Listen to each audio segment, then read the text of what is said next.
할렐루야. 오늘도 우리는 주님의 이름을 높여 드리십시다. 주님을 찬양하는 성도들에게 하나님의 새 힘과 능력을 더해 주실 것이고 진정한 기쁨과 행복을 줄 줄로 믿으시기 바랍니다. 어제는 올 겨울이 되어서 아마 거의 첫눈이었던 것 같아요. 눈이 그렇게 눈다운 눈이 좀 많이 내렸습니다. 물론 점심께 좀 다 개었지만은 이렇게 눈이 오니까 온 세상이 새하얗게 덮여서 우리의 마음도 좀 깨끗하게 청소되는 것 같아서 보는 것만으로도 참 좋았던 것 같습니다. 물론 눈 때문에 우리 황구안 집사님처럼 운송업을 하시는 분들, 참 촬영을 하시는 분들은 많은 또 어려움도 있었습니다. 아침 출근길에 상당히 어려움이 있었던 것이 뉴스로 들릴 때 좀 안타까운 부분도 없지 않아 있었습니다. 정말 여러분들 추운 겨울 몸도 마음도 영혼도 주님 안에 더욱더 강건하시기를 주님의 이름으로 간절히 축원합니다. 올해 교회는 성전 리모델링을 하여서 참으로 멋지게 이렇게 변하였지요. 그런데다가 오랜만에 참 지난 주일 성탄 장식을 예쁘게 좀 하였습니다. 참 잘 되었습니다. 무엇보다 여럿이 함께 하니까 더 아름다워지고 더욱더 하나님께 영광이 되는 것 같아서 참 좋았습니다. 하지만 이 기쁨이 우리 안에만 머물러서는 안 될 것입니다. 여러분, 세상 모두에게도 같은 기쁨으로 그렇게 같은 즐거움이 될 수 있도록 우리가 나팔수가 될 수 있기를 예수 그리스도를 진정 세상에 전하는 우리가 되어야 되겠습니다. 메리 크리스마스. 그렇습니다. 즐겁게 예수님을, 예수 그리스도를 예배할 수 있는 우리가 또한 세상이 될 수 있도록 그렇게 전하는 우리가 되기를 간절히 빌고 소망합니다. 오늘 본문은 이사야 14장 24에서 32절로 북이스라엘을 괴롭히고 그리고 결국 멸망시켰던 아수르와 그리고 오랫도록 이스라엘 괴롭힌 이 블레셋의 심판에 대해서 말씀합니다. 24절에 만군의 여호와, 만군의 여호와라는 이 명칭은 하늘의 천군 천사들을 거느리고 그리고 그들을 자유로이 동원하시는 바로 하나님을 의미하는 것이고요. 하나님 곧 모든 일을 힘있게 행하시고 이루시는 하나님을 나타내는 말입니다. 자, 하나님의 말씀은 그렇습니다. 다 진리이지만 그가 행하시며 선포하시는 말씀은 어때요? 확실한 진리라는 겁니다. 하나님이 경영하신다라고 얘기했죠. 하나님께서 친히 하신다라는 거예요. 반드시 이루신다라는 겁니다. 24절의 말씀을 우리 다시 한번 읽겠습니다. 만군의 여호와께서 맹세하여 이르시되 내가 생각하는 것이 반드시 되며 내가 경영하는 것을 반드시 이루리라. 아멘. 여러분, 이 인간은 하나님 그랬죠. 사람들이 맹세하지 말라고 그래요. 하늘로도 말고 땅으로도 말라고. 우리 맹세하지 말라고 그랬습니다. 우리는 불완전한 존재거든요. 그 맹세했던 거 언제나 어겨질지 몰라요. 하지만 보십시오. 만군의 여호와께서 맹세하신다 합니다. 하나님이 맹세하시는 것은 완전한 자이시고 전능하신 분이시기에 이것은 거짓이 없는 실언이 아니란 말입니다.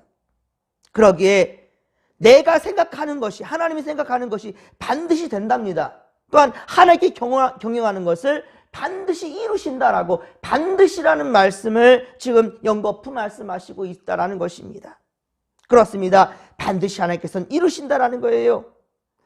내가 생각하는 것, 내가 경영하는 것. 이거 하나님의 작정과 분명한 계획을 지금 말씀하시는 거예요. 그리고 하나님께서는 만세전에 작정하신 바를 반드시 다 이루실 것입니다. 그렇습니다. 인류 역사는 하나님의 작정의 성취 과정이라는 것입니다. 그래서 우리가 히스토리다. 우리가 역사라고 할 때 영어로 히스토리라 하지 않습니까? 는 그분의 이야기라는 거예요. 내가 살아가는 나의 일기, 나의 이야기인데 아니에요. 내 이야기처럼 보이지만 나를 통한 하나님의 역사라는 거예요. 바로 하나님의 독생하신 아들, 그의 이야기다. 히스토리다. 그렇습니다, 여러분들. 시편 135편 6절. 시편 135편 6절에 보면 여호와께서 무릇 기뻐하시는 일을 천지와 바다와 그리고 모든 깊은 데서 다 행하셨도다 라고 말씀합니다. 그러니까 인간의 역사뿐만 아니라 세상 모든 만물들을 다 지으시고 운행하시고 섭리하시고 역사하시는 분이 하나님이시고 반드시 그렇게 행하셨다라고 말씀하고 있다는 겁니다. 25절에 나의 땅, 나의 산, 그렇습니다. 이스라엘을 가리키는 말입니다. 아수르는 세계의 많은 나라들을 정복하고 지배하였고 북이스라엘도 정복하였습니다. 그러나 하나님께서는 바로 아수르 사람들을 이스라엘 땅에서 그렇게 파하며 이스라엘 산에서 짓밟으실 것이라고 말씀합니다. 그때 아수르의 멍에가 이스라엘에서 떠나갈 것이다 라고 말씀하죠. 아수르의 짐이 그들의 어깨에서 벗어나게 된다라고 말씀합니다. 그렇습니다. 아수르의 멸망의 날은 곧 이스라엘에게 자유가 선포되는 자유와 해방의 날이 된다라는 것이지요. 아수르는 당시 세계를 지배한 대제국이었으므로 아수르를 향하신 하나님의 작정은 온 세계, 곧 온 세계를 향하신 하나님의 작정이었던 것입니다. 열국의 흥망성쇠는 이렇듯 다 하나님의 섭리 안에 있음을 지금 이 세상도 반드시 하나님의 뜻대로 마지막 날이 온다라는 사실을 여러분들 반드시 믿으시기 바랍니다. 하나님의 작정과 섭리는 주권적 작정과 섭리이며 그 누구도 어떠한 사람도 그 작정과 섭리를 대항할 자가 없을 거라는 것입니다. 그러나 26절에 보십시오. 26절에 보면 열방을 향하여 편손, 열방을 향하여 편손이란 앞서 이사야 11장 11절, 이사야 11장 11절에서도 주께서 다시 그의 손을 펴신다라고 하셨던 것처럼 하나님의 편손은 심판과 더불어 그러나 어떻습니까? 구원의 손길이 될 수 있다는 것을 또 말씀하고 있는 겁니다. 어떤 이들에게는 심판이 될 수 있지만 또 어떤 이들에게는 구원이 될 수 있다는 거예요. 하나님은 이사야를 통해 심판을 경고하시지만 결국은 모든 민족이 구원을 얻기까지 기다리신 자비하신 분이시라는 것이지요. 곧 우리의 아버지 하나님 아버지라는 사실을 알게 하시려는 것입니다. 29절, 여러분 29절을 또 우리 같이 한번 읽겠습니다. 블레셋 온 땅이여 너를 치던 막대기가 부러졌다고 기뻐하지 말라. 뱀의 뿌리에서는 독사가 나겠고 그의 열매는 날아다니는 불뱀이 되리라. 아멘. 여러분 악한 마귀들이 한풀 꺾였다고 하여서 방심하면 안 될 것입니다. 저들은 절대로 포기하지 않는다라는 거예요. 블레셋과 즉 이런 말입니다. 블레셋과 아수르가 그렇게 블레셋과 북이스라엘이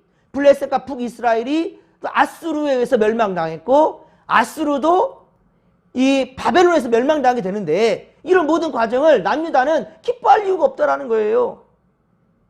기뻐하지 말라는 겁니다. 그렇다고 해서 너희들이 그 심판에서 온전할 수 있느냐? 아니란 말입니다. 뱀의 뿌리에서는 독사가 나겠고 뿌리가 살아있는 한, 여러분 뿌리가 살아있는 한 반드시 다시 불뱀이 되어 해를 입히게 된다는 거예요. 제가 한번 해보니까 그렇다니까요. 사택에는 풀을 뽑지 않습니까? 뿌리를 남겨두고 줄기만 뽑아줬어요. 그러면 그 뿌리에서 다시 싹이 나는데요. 그 뿌리는 더 깊이 박더라고요. 그래서 나중에 뽑아들려면 더 잘 안 뽑히게 되더라니까요. 뿌리가 살아있는 한 절대로 다시금 거기에서는 그 뿌리가 갖고 있는 그 정체가 다시금 또 나타난다는 것입니다. 뿌리가 살아있는 한 반드시 다시 불뱀이 되어서 해를 입히게 된다라고 성경은 지금 말씀하고 있는 겁니다. 악한 마귀들은 그렇습니다. 어떻게든지 택한 백성들도 미혹하여 넘어뜨린다는 거예요. 거기에는 우리도 예외가 없습니다.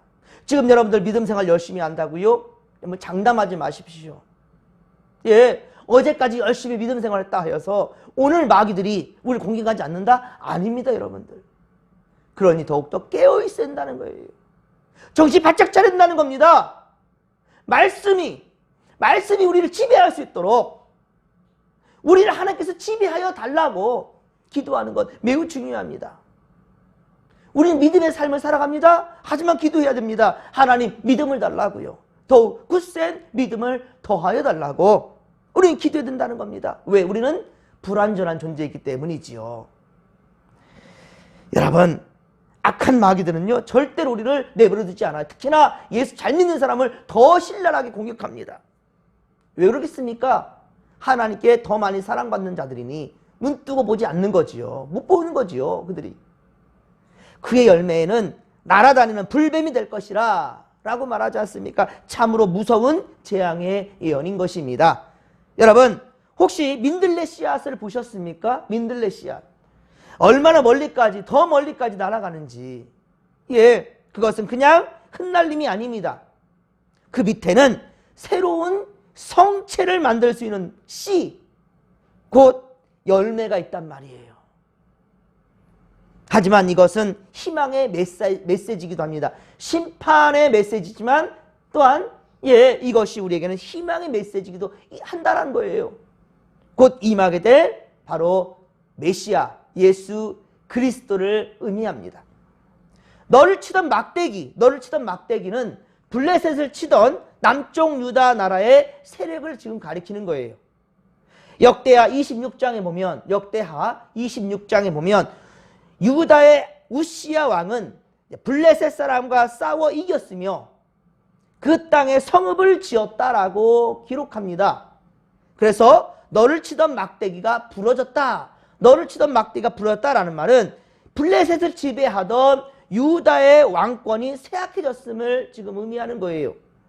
그러나 하나님께서는 블레셋 사람들에게 그 일 때문에 기뻐하지 말라. 이것 또한 남유다에게 하는 말씀이면서도 또 다시금 블레셋에게도 하는 말씀이라는 거예요. 이 블레셋 사람들에게 이 일로 또한 너희는 기뻐하지 말라. 그러니까 블레셋과 이 이스라엘은 역사적으로 계속해서 그렇게 서로 치고받고 이렇게 있었던 좋지 못한 이웃이었어요. 바로 지중해 연안에 자리 잡은 이 이스라엘의 남쪽에 있는 이 남유다의 옆에 있는 이 블레셋. 그런데 지금 이 당시 역대하 26장에서는 바로 우시야 왕 때 블레셋을 이긴 바로 남유다를 또한 얘기하며 나아가는 거예요. 그렇습니다. 여기 독사와 불뱀은 쇠약한 유다 왕국에서 일어날 또한 강한 왕을 의미하는 거예요. 그러니까 이것은 심판의 메시지면서 또한 희망의 메시지가 되는 거죠. 독사와 불뱀은 쇠약한 유다 왕국에서 일어날 강한 왕이란 말입니다. 불뱀, 나쁜 의미이면서도 불구하고 또한 메시아를 의미하는 말이라는 거죠. 그는 장차 오실 메시아를 가리킵니다만 먼저 역사적으로는 히스기야 왕을 또한 의미합니다. 히스기야 왕을.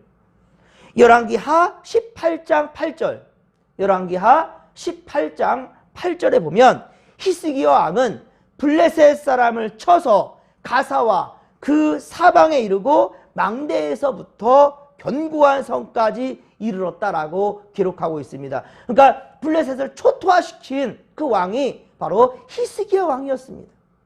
그러나 안타까운 것은 바로 히스기야 왕이 병에서 고침받는 것까지는 좋았으나 히스기야 왕이 그 병에서 고침받는 것까지는 좋았으나 열왕기하 바로 20장에 보면 히스기야 왕은 교만해집니다. 이게 안타까워요. 잘 될 때 좀 더 겸손하면 좋은데 이 바로 교만하게 됩니다. 그래서 블레셋 사신이 찾아왔을 때 바로 블레셋 사신에게 창고의 모든 것들을 자랑하며 뽐내며 보입니다. 결국 그 바벨론에 의해 남유다는 멸망이 되고요. 참으로 어리석은 일이지요. 30절에 가난한 자, 바로 빈핍한 자는 역시 남유다를 의미합니다. 유다 백성은 현재 가난하고 궁핍한 자라도 그들이 배부르게 먹고 평안을 누리는 때가 또한 올 것이다 라고 말씀하고 있어요. 지금 현재는 또 가난하고 궁핍해지고 있겠지만은, 그러나 다시금 또 배부르고 평안할 때가 온다라는 거예요. 그때 하나님께서는 블레셋의 뿌리가 바로 될 자들을 기근으로 죽이실 것이며 그들의 남은 자들은 칼로 살육을 당하게 될 것이다 라고 말씀합니다. 이사야 선지자는 블레셋은 북방으로부터 오는 군대에 의해 소멸될 것이라 라고 예언합니다. 31절에 북방에서 오는 연기, 즉 북방으로부터 오는 군대. 자, 군대는 바로 무엇을 의미하는가? 바로 바벨론 군대를 의미하는 거예요. 이 바벨론은 이제 바로 팔레스타인 지역 전체를 다 이제 집어삼게 되는 거죠. 남유다와 북이스라엘, 바로 아수르, 옆에 블레셋까지. 하나님께서는 이 바벨론 군대를 그곳에서부터 보내셔서, 북방으로부터 보내셔서 블레셋을 그렇게 징벌하고 멸망시킬 것이다 라고 지금 말씀하는 겁니다. 하지만 하나님은 어떻습니까? 시온의 영광을 세우실 것이다 라고 또한 말씀합니다. 얼마나 자신이 지은 이 백성들을 챙기시는지 그 은혜가 참으로 한량없이 깊고 또 깊습니다. 상처받고 공고한 자기 백성들을 그 시온 안에 피난하게 하신다라는 주님의 마음이 바로 우리 진목교회 성도들에게도 전해지기를 소망합니다. 유다도 바벨론에 의해 멸망을 당할 것이지만 하나님의 뜻 가운데 회복될 날이 반드시 온다라는 것이며, 지금 공고한 이스라엘 백성들은 장차 하나님께서 시온을 재건하실 때, 자, 이것은 바로 바벨론 70년 포로 세월을 마치고 돌아왔을 때, 그때를 지금 의미하는 거예요. 그래서 다시금 무너진 성전과 성벽이 다시금 에스라, 느헤미야, 스룹바벨 이 시대를 통하여서 다시금 재건되어지는 것을 또한 말씀하는 거지요. 그 시온성 안으로 피난하게 될 것이다 라고 말씀합니다. 바벨론이 멸망할 때 이스라엘 회복의 예언은 그렇게 성취되는 것입니다. 지금은 대림절 둘째 줄 우리가 보내고 있습니다. 예수님의 오심은 온 인류의 기쁨이며 소망입니다. 이 지금 당시 첫 번째 예언이었던 것은 바로 예루살렘, 이스라엘이 회복되는 것, 이것을 말씀하지만, 그러나 궁극적으로는 바로 우리 살아가는 이 세상, 죄악으로 물들어져가는 이 세상, 그러나 주님께서 다시 오실 때 반드시 심판받는 자와 구원받는 자, 영원한 시온, 바로 하나님 나라에 이르게 된다라는 사실을 여러분 믿으시기 바랍니다. 그런데 하나님은 한 영혼도 잃어버리지 않냐고 다 찾기를 원하시고요, 그것을 우리 예수님께서는 승천하시면서 그들의 제자들과 또한 이 시대까지 계속해서 땅끝까지로서 주님의 증인들하고 더욱더 생명 살리는 역사 위에 우리를 쓰임받기를, 우리를 쓰이시기를, 우리를 사용하시기를 주님은 원하신다는 말입니다. 여러분, 우리 모든 성도들께서, 우리 주님께서 예배하신 시온에서 그렇습니다. 다 함께 오직 하나님만을 예배하며, 그리고 주님의 용서와 사랑과 위로와 평안을 맛볼 수 있기를, 그리고 여러분이 여러분이 사랑하고 살아가는 모든 삶의 자리마다 아직도 예수를 알지 못하는 자들에게 그들에게 진정 진리를 전하며 우리 함께 더불어 천국 가는 구원의 길동무들이 다 될 수 있기를 주님의 이름을 간절히 축원합니다. 주님 오실 때 참 잘했다 칭찬받는 우리 성도들이 다 되기를 주님의 이름을 간절히 축원합니다. 이 믿음 가지고 주여 삼창 부르며 기도하며 나갑니다. 주여, 주여, 주여. 살아계신 하나님 아버지, 은혜 충만, 성령 충만, 말씀 충만으로 함께하여 주시옵소서. 하나님, 이 시대 우리 주님께서는 말씀하시나이다. 죄악으로 더럽혀지고 어두워져가는 이 세상에 우리가 바로 빛이 되며 썩어짐을 방지하는 우리 소금이 되라 주님 말씀하시는데, 하나님 아버지여, 반드시 악한 자들은, 악행하는 자들은 반드시 심판받게 될 것인데, 그러나 그럼에도 주님께서는 한 영혼도 잃어버리지 않냐고 다 찾기를 원하시고 끝까지 심판이 아니라 구원받는 영혼들이 더 많아지기를 주님은 원하신다는 것이며, 그때 우리는 전부 다 구원받는 생명들이 될 텐데, 그러나 우리만이 아니라 온 인류를 구원하신 예수 그리스도의 참다운 제자들답게 우리 아버지 진목교회가 세워지고 우리가 아버지와 구원받는 백성으로 세워진 받은 만큼 주님 이 지역사회를 살려낼 수 있는 우리가 되게 하시며, 우리가 아는 모든 자들, 특별히 할아버지 아직도 예수를 알지 못하는 우리의 부모와 형제와 우리 아버지의 자식들에게 더욱더 하나님 아버지여 깨어 기도하며 저들을 주님께로 인도하는 우리가 될 수 있도록 도와주시옵길 원합니다. 더욱더 거룩한 불편함을 주며 저들이 분명한 것은 악에 물들지 아니하며 선한 길로 나올 수 있도록 하나님 인도하시고 주님 지켜주시옵소서. 주여 함께하여 주옵소서. 함께하여 주옵소서.